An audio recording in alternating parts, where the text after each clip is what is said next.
Hi guys, David here with Sweet Calgary Portraits. Today I just wanted to take this opportunity to do a very long-term review. I'll keep it relatively short, I guess, but long-term as far as my experience with the Canon EOS 5D Mark II. Which one is it? I guess that's the first question here. Which one of these camera bodies is the 5D Mark II? They look pretty similar.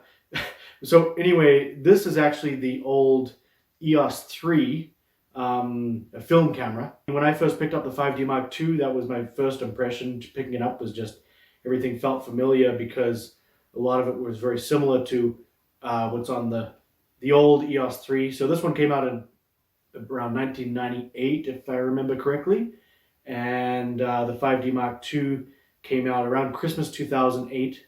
And I've been shooting it since early 2009. So there's your aperture here, right? You got your shutter speed here. And then but the buttons certainly are different. I mean, the old EOS 3 actually has a bit more of the pro body button layout as far as having a button for the mode dial, and you scroll through, so you hit the button and change your modes that way. The 5D Mark II has the more common turning dial to change modes. And this camera was before Canon was putting a lock button on there. So it has, for me, it has accidentally sometimes pull it out of the camera bag and it's in the wrong mode. Sometimes I find it either sitting in bulb mode or in aperture priority, because those are the two right next to the manual mode. And so now in the 5D Mark III, they have a button on there. But honestly, that hasn't happened very often. Less than a handful of times. I can barely see a difference in the size. I wouldn't be able to tell which one's bigger. I'd say the old EOS 3 is a little bit taller. And even back in the day with the 5D Mark II, even then they had this joystick thing. People call it the joystick. Officially it has a different name, multi something. But yeah, even the old 5D Mark II had that, right? And I believe they had that early on in the series, just a step down from this. There was the 40D and the 50D. The 50D was around the time of this one, the 5D Mark II. I think that even maybe the 50D might have actually had that joystick. One of them did. They did back in the day, though. That series had this joystick, and then they took it away, I believe, during the 60D, and then on the 90D they brought it back. So this came out late in 2008, kind of the end of 2008, and then initially there was this glitch on certain types of images, which was very quickly corrected. By about February 2009, it was proven that it had been dealt with a firmware update. So if you bought this camera a long time ago, you just had to check that it had what firmware update it had. But yeah, other than that, that's really the only glitch with this camera. It's actually proven to be, for me, more reliable than the old EOS 3 film camera even. But overall, a really, a pretty well thought out camera for, end of 2008 kind of thing. 21 megapixel full frame, and was, I believe it was the first digital SLR to break that 20 megapixel mark. Average digital, higher end digital camera these days is actually about 26 megapixels, and this is 21. So it's a little bit under what's kind of currently the typical standard, but pretty usable resolution for sure. I mean, it uses all the same lenses as the old film cameras like the EOS 3 and EOS 1V, right? Uses the same lenses. Battery power is excellent, and that's something they're still using, these batteries actually. It still uses the LPE6, batteries, right? If you buy a new Canon camera, I think if it comes with a battery, then it comes with the LPE6N, which is essentially the exact same battery, except that it has another 25 or 30% more charge that it holds, I think. But as far as I know, those new cameras are cross compatible with these older LPE6 batteries, and these were really good batteries. I mean, this is the vertical grip for the 5D Mark II, the Canon's vertical grip, the BGE6, made in Japan. And it holds 2 of the LPE6 batteries. So, and with 2 in there, I mean, that's a lot of power. If you're shooting a wedding, this is the way to go. If you're shooting an all-day wedding, I would have these two in here, and I would have a third one in my bag, and that's all I would need for a whole wedding, all day. And I might have to switch out one of these with that third one, probably during the dancing or sometime during the reception. So I would say Canon did a pretty good job of designing this back in the day. It was, overall pretty good design. Like I said, I mean, a lot of the design elements they already had figured out long before that, at least 10 years before that.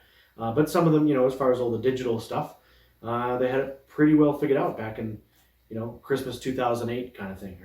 Records video, full frame, like I said, full frame, full HD video, but there's no autofocus there's no usable autofocus during video recording. But I've been waiting for Canon to do a true update in every way to this camera.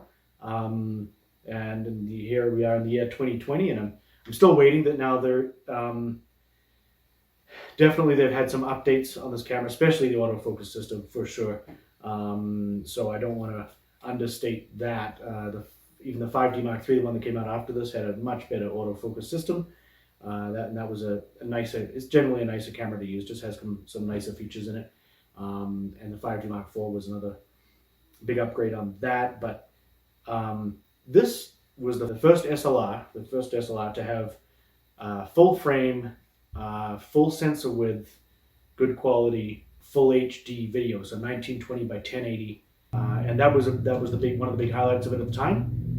And so I'm waiting for full frame, full sensor width 4K on a Canon camera. We're still waiting for that now. I've heard that there's an R5 coming out, Canon EOS RP, and that should prove to be a full update in every way to this camera. You can see even the power switch back in the time of the 5D Mark II, even the power switch was directly adapted basically from the film days. You had this 3-position switch in the film days. You had lock, which is basically off. They didn't call it off, probably because you could still see your film counter on here on the screen even. And then A was basically on, and then the third position was the sound position, the beeping position. So this A position was more of a silent shooting as far as the beeping functions. 3-position switch, and essentially they did the same thing on the 5D Mark II. It has a very similar switch, the 3-position switch off, in this case on, and then the third position in this case engages the rear dial. After this, for the 5D Mark III, they moved it up here. My preference personally is the Nikon, the power switch in front of the shutter button. Most professional photographers would probably agree that that's pretty handy to be able to switch it on and off one-handed while you're handling 2 cameras, for example, or a wedding or something. You can easily just switch it off, let it drop on your black rapid strap or whatever you use. Now I'm going to what I'll do is I'll just show you the vertical grip. So I'm going to take off the battery cover, which then just goes onto this is the vertical grip. The BG E6, it's called,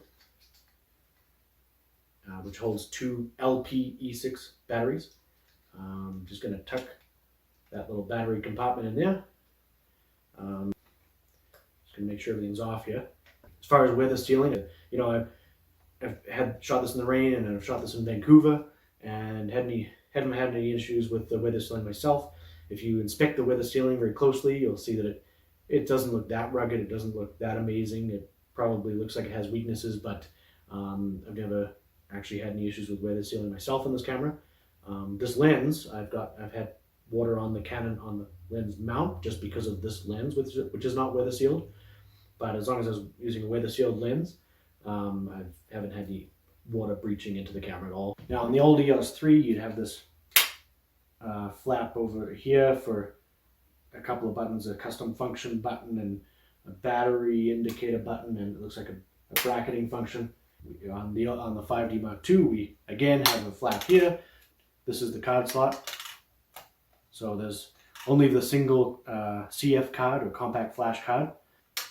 That's another limitation of this old camera, I guess, because the 5D Mark III that replaced this essentially had the two cards. It had an SD card and a CF card. Now, I'll switch it on. By the way, this is the camera on with no menus on the back, and just in normal shooting mode, not live view mode. So that looks obviously different than a mirrorless camera that's on. This is using obviously a lot less power. Visual, an optical viewfinder, nothing's on the screen. One of the greatest things about this camera is the menu. I mean, we got the back screen here, which is an excellent back screen. You got the if you press the info button, first screen we get here is some information on color temperature, white balance stuff, some other settings, but importantly here there's an amount of space left on the card. If I hit then you've got all your most useful kind of pieces of information there. My shutter speed, right?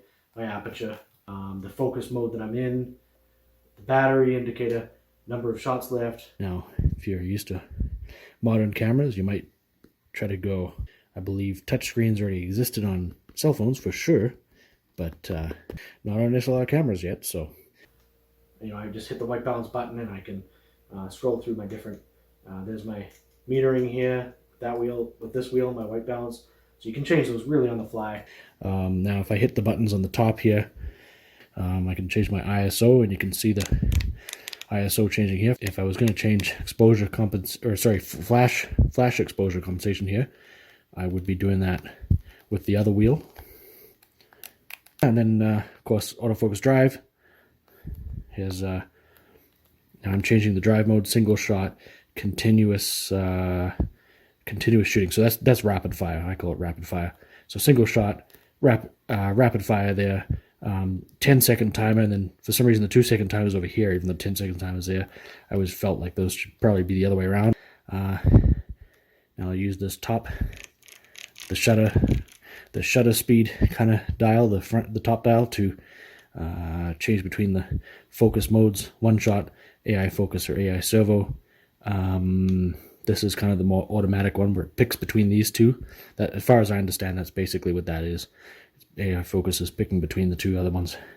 One shot is you touch the thing down and boom, beep beep beep and click, kind of thing.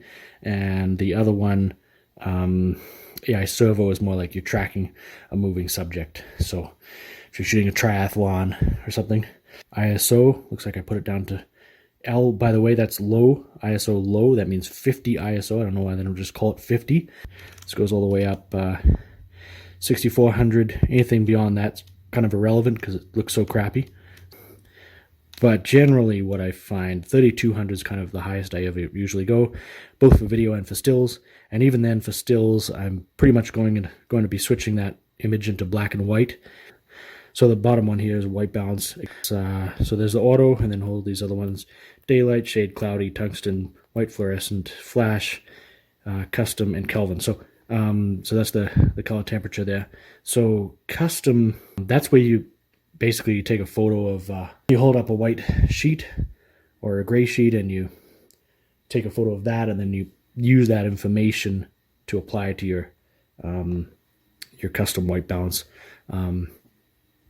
So that one takes a little bit more work. The simpler way, in my experience, to really do a custom white balance is just to use the color temperature Kelvin thing there, and I do use that actually quite a bit.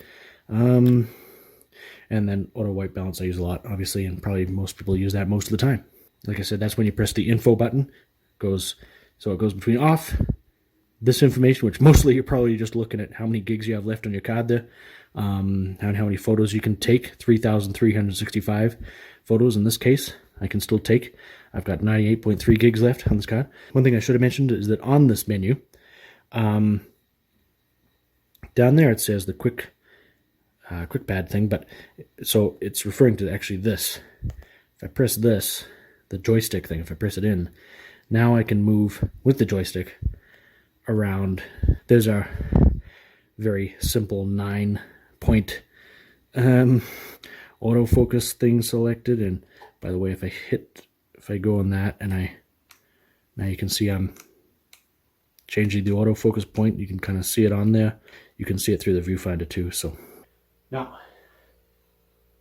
here's one of the greatest things: the my menu, or the star menu, whatever you want to call it. This green one where you can modify and put in all your favorite things from the other menus. I think Canon was a little bit ahead of the curve on that, and basically the other camera manufacturers have followed suit and created something similar to this star menu or favorites menu or my menu or whatever you want to call it. shoot without card, I've got that off so that I'm notified right away if I don't have a card in there. So here's a battery info menu. Most people probably say is one of the most important ones. So the LPE6, they're both LPE6. I've got the vertical grip on here, right? So I've got the 2 batteries in there.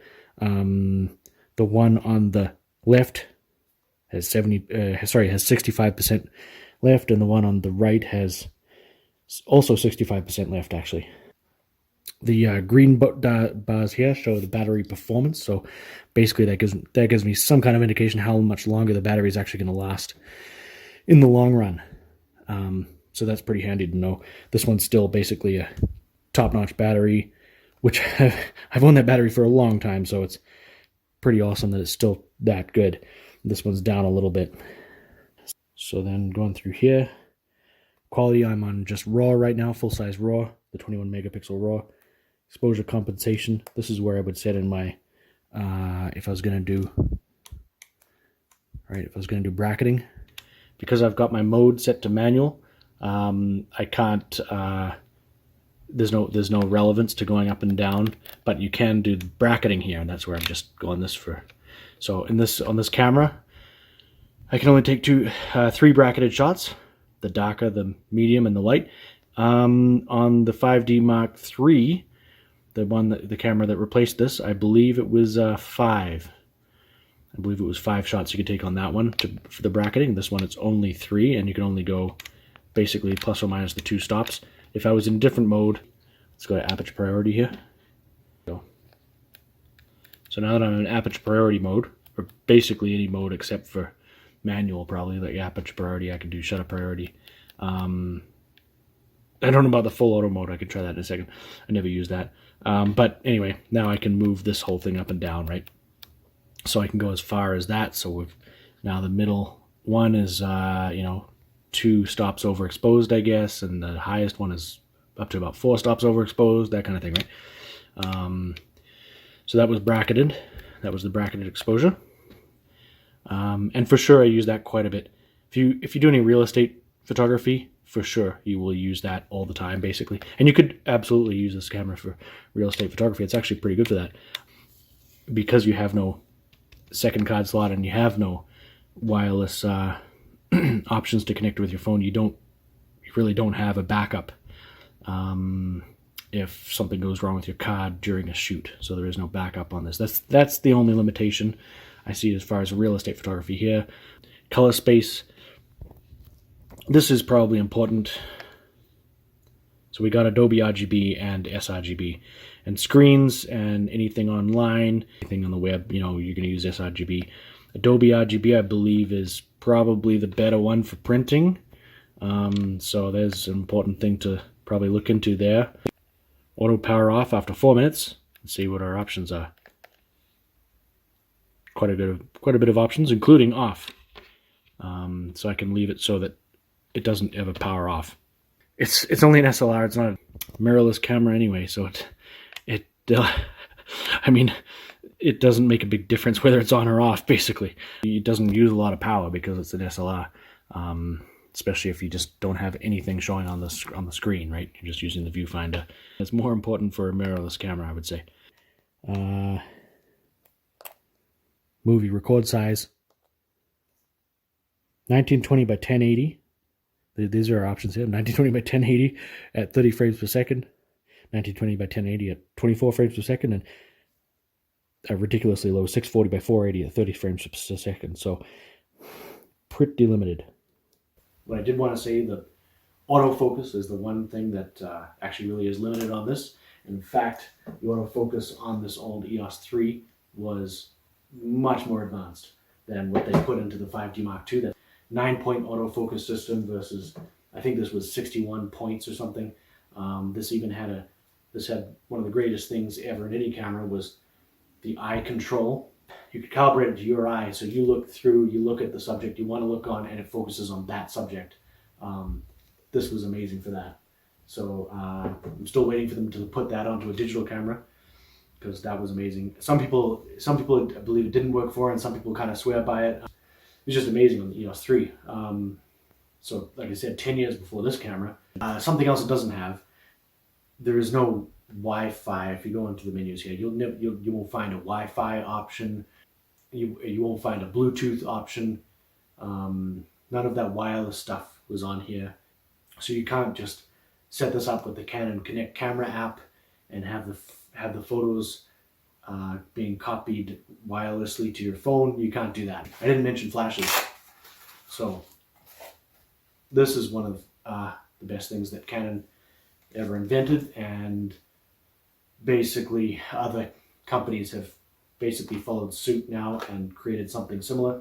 This is a radio frequency wireless flash control, and it's so much better than the old optical systems. This is a Canon 430EX3 RT, so that's the radio transmitter one. And yeah, and I can just sync them up right away. As soon as this was fully charged, now the light comes on here, and boom, there's my flash, right? So, and I can put this anywhere in the room. Such a great system. And there's even, no, not on this one, but on the bigger, higher end model, and on this trigger, this transmitter, there's this rubber grip on here, so that gives it some weather sealing, some water sealing from the rain. So let's see if we can tether the old 5D Mark II. This is the cable we need, I guess. It's the old USB 2.0 Mini B cable. So Mini B into the camera, and a normal looking USB into the computer. So now I'm just going to try tethering it in Photoshop here. File tethered capture, start tethered capture. So here we are using tethering with the old Canon EOS 5D Mark II. So I'll hit the capture button here on the screen. And then it'll update here like this. So I just wanted to show here that the tether with the 5D Mark II did in fact work.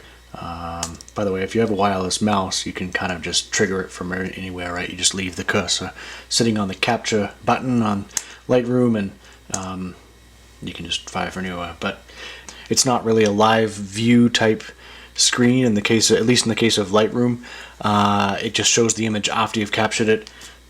I suspect that Capture 1 probably works better with the tethering. There was certainly a bit of a delay between the shutter release and then the image showing up on the screen, so I would say for sure it slows it down a little bit in that way. You could fire off a few and then kind of take a glimpse over at the laptop and just kind of see that you're getting everything right as far as exposure and that everything's looking good. But on that note, this is a preset that I've put on there. You can actually set it so that in the capture window, when you're capturing, there's settings for the different presets that are stored, the different develop kind of presets that are in Lightroom, and you can use the ones that are already in there, and of course you can use your own user-defined presets. So after 11 years, still shooting with the 5D Mark II, and still going strong. I mean, this thing just hasn't let me down yet. Probably should knock on wood. That's some good quality wood, by the way. That's teak. Great all-around camera for portraits, except for the autofocus system is really limited with the 9 points and almost no features to it. So certainly any modern camera has a better autofocus system than that, basically, with the exception of apparently some of the Rebel series cameras. Apparently they're still using that 9-point autofocus system. So that's really the limiting factor on this camera for sure. And the fact that there is essentially no usable autofocus when you're shooting video. And of course there's no 4K, because this is 2008, 2009. There was no 4K on this. Just a couple last things I wanted to say.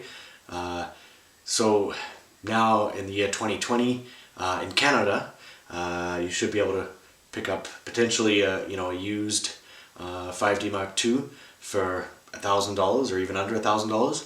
And I mean that's under $1,000 for full frame, 21 megapixel. Yeah, if you don't need the more advanced fancy features of the Mark III or the Mark IV, or if you don't plan to use your camera for video, and you're mostly just using it for stills, then yeah, a 21 megapixel full frame camera for under $1,000. Like I said, that'd be a used price, but yeah, I mean, really it's all you need for a lot of photography purposes. Real estate and landscape, for example, you really don't need advanced fancy autofocus features, anything beyond the 9-point system of the 5D Mark II. So yeah, it's for things like that, yeah, it's great. I mean, it's probably just about the best deal I could think of, really. For the real estate or landscapes, you could get the 16 to 35 f4L lens, maybe. Something like that used again. Yeah, I mean, that would be a great combination, right? So you got that 16mm ultra wide look, a copy of the 5D Mark II. I feel like it certainly wasn't one of those pieces of equipment that was made on a Friday, so to speak. I don't know if I lucked out, but it just won't die. Individual mileage may vary, I guess, but it's been a great camera for me. Just had a lot of great adventures with the camera. For weddings, mainly because of the autofocus features, there's other cameras for sure that would work better for weddings. Studio photography is this would be another affordable way to get into full frame studio portrait photography, right? One last comment I would say is, if your camera is sitting on a shelf at home, it doesn't matter what camera you have. So you got to get out there and shoot. Now, if you live in Tuk, you might have less availability of the 5D Mark II, the less availability to find a used 5D Mark II, but if you did find one, you could certainly take some great photos in the Tuk area, or at any of the other beautiful landscapes in Canada for that matter. And yeah, if you guys want any help on how to use your camera, how to take beautiful photos with the camera that you have, please feel free to reach out to James and myself. We're more than happy to help. So